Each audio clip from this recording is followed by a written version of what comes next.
I'm hearing a lot of people say that Dillian Whyte may have ruined his career by turning down the £5 million offer from Anthony Joshua. Dillian Whyte has now come out and expressed his frustration at the WBC ordering Wilder versus Brazil. But this is old news. I mean, Dillian Whyte knew that Brazil was the mandatory for Deontay Wilder months and months and months ago. I mean, he's been mandatory for what, a year or something? And Dillian Whyte has been criticizing Brazil for taking the Wilder fight instead of fighting him. I don't see how Dominic Brazil can be criticized for doing that. Why would he take on another contender instead of getting a crack at a world title? He's always wanted the Deontay Wilder fight. It's personal between him and Wilder.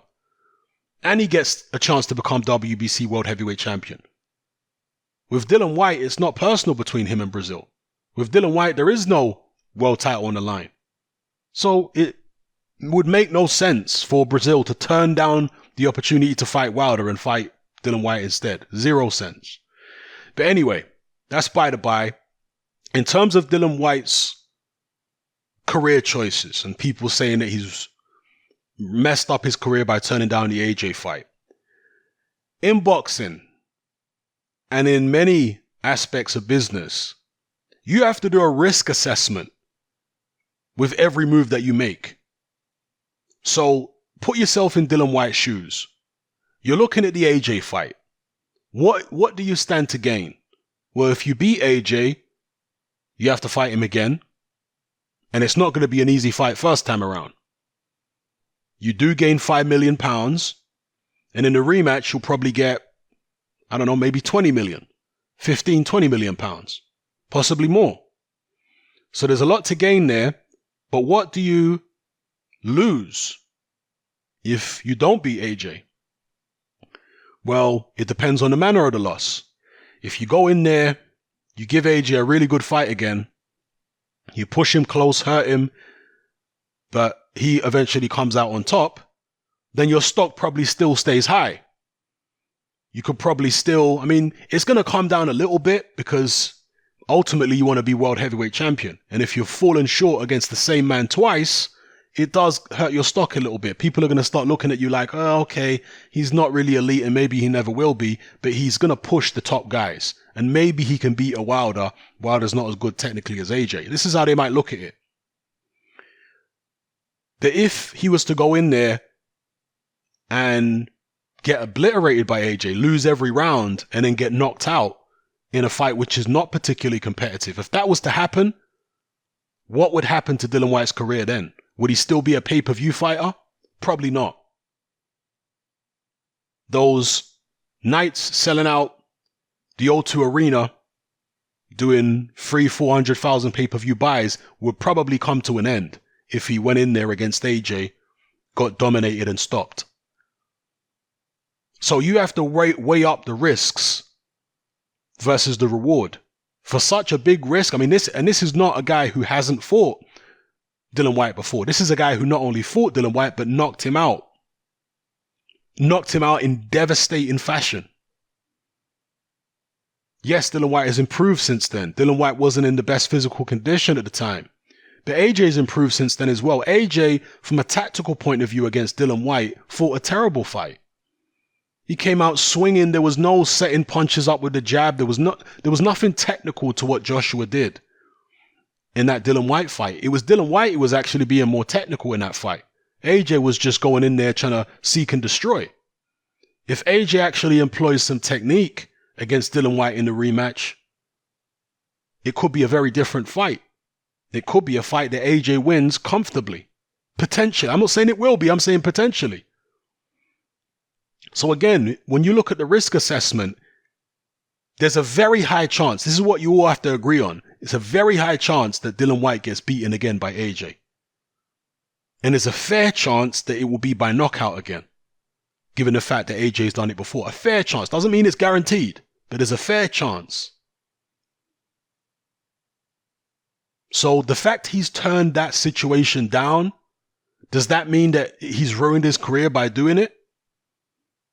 If he targets a Tyson Fury fight what is the chance of Tyson Fury knocking Dillian Whyte out? Do you think Tyson Fury's got as high percentage chance of knocking Dillian Whyte out as AJ has? What if Dillian Whyte goes in there and gives Tyson Fury the toughest fight he's had for several years? Is that not going to raise Dillian Whyte's stock? There are going to be some people who say, you know what? Dillian Whyte gave Tyson Fury such a tough fight, a tougher fight than Klitschko gave him. We actually think that Dillian Whyte can beat AJ now. I'm sure there are going to be Tyson Fury fans saying that if that was to happen. If Dillian Whyte went in there, gave Fury a really tough fight, they'd be saying, oh, you know what? He could probably beat AJ now. He could probably beat Wilder. So Whyte's stock, even if he lost to Fury, as long as he put up a good fight and gave Fury some issues, his stock would go up again, in my opinion.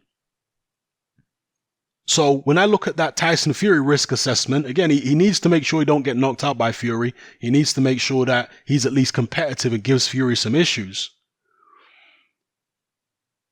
But I just think there's less downside to losing to Fury at this point than there is to losing to AJ. Because if you lose to Fury, you're probably going to lose on points. You understand what I'm saying? Hindsight is always 20/20, and we don't know for sure what the right decision for Dillian Whyte is going to be until he's made the decisions, and then we look back on it retrospectively. But I don't think it's such a disaster to be turning down the AJ fight at this point. And honestly speaking, do you really think that the memory of that loss to AJ, getting knocked out in such brutal fashion after fighting his heart out, do you think that memory doesn't live in the back of Dillian Whyte's mind still to this day?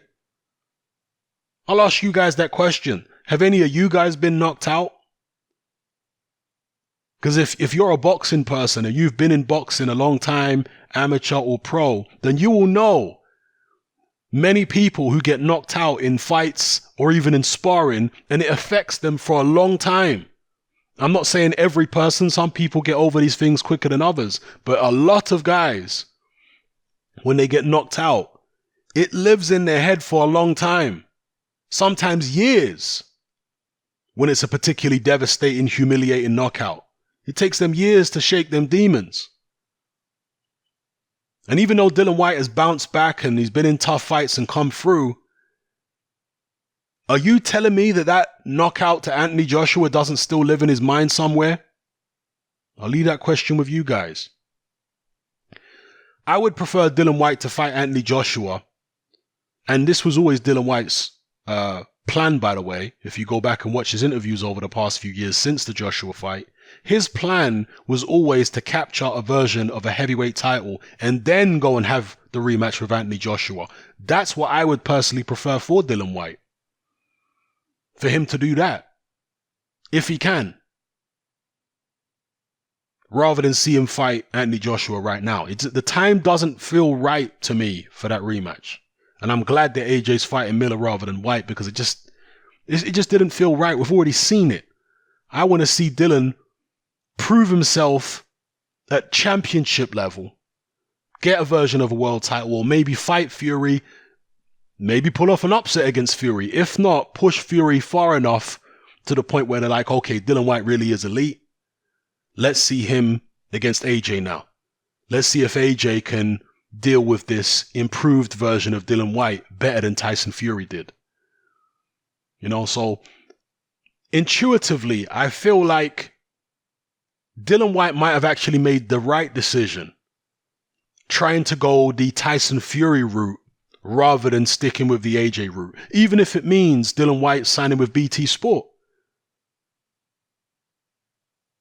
Because what are they going to pay him for that Tyson Fury fight?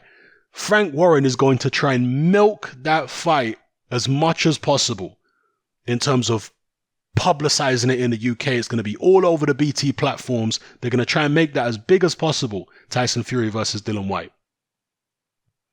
And because of that, I'm sure he will be willing to pay Dillian Whyte a very handsome sum.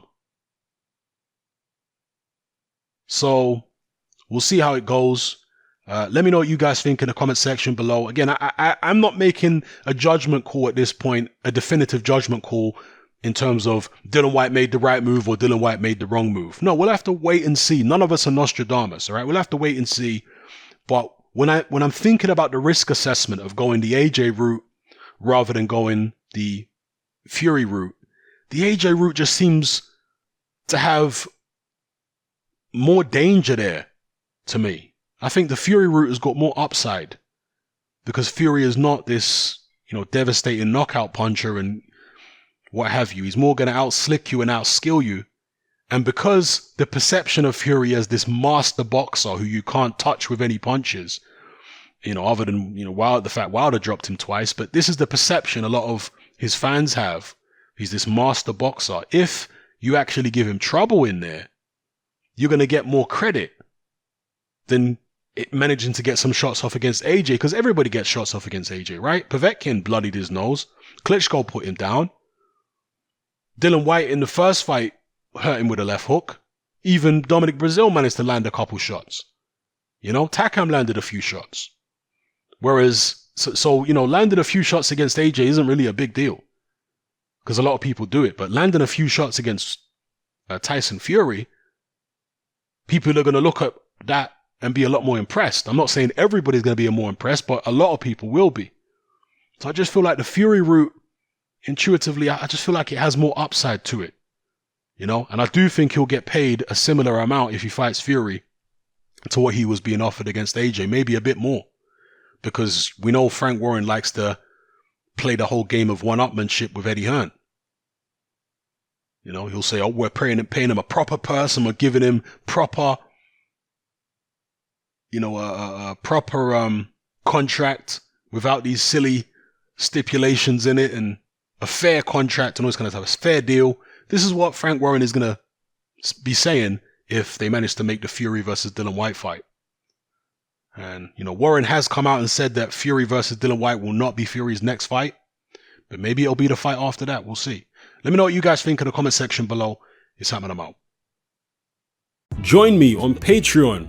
I upload a minimum of 2 podcasts every single week, covering a wide variety of controversial topics, as well as live stream Q&A sessions. Take a look on screen right now at some of the podcasts I've produced so far. For just $3 a month, the equivalent of about £2 a month, you get access to all my new podcasts and my entire back catalogue of past podcasts, including my popular Confessions of a Nightclub Bouncer series. You can listen on your computer or on your smartphone or tablet by downloading the Patreon app from the Google Play Store or the App Store for free. The Patreon app also allows you to download each podcast in MP3. For less than the price of a cup of coffee, you get access to dozens of hours of exclusive content. It's easy to sign up, there's no contract, and you can cancel at any time. So come and join our community of free and critical thinkers by signing up with me here on Patreon today.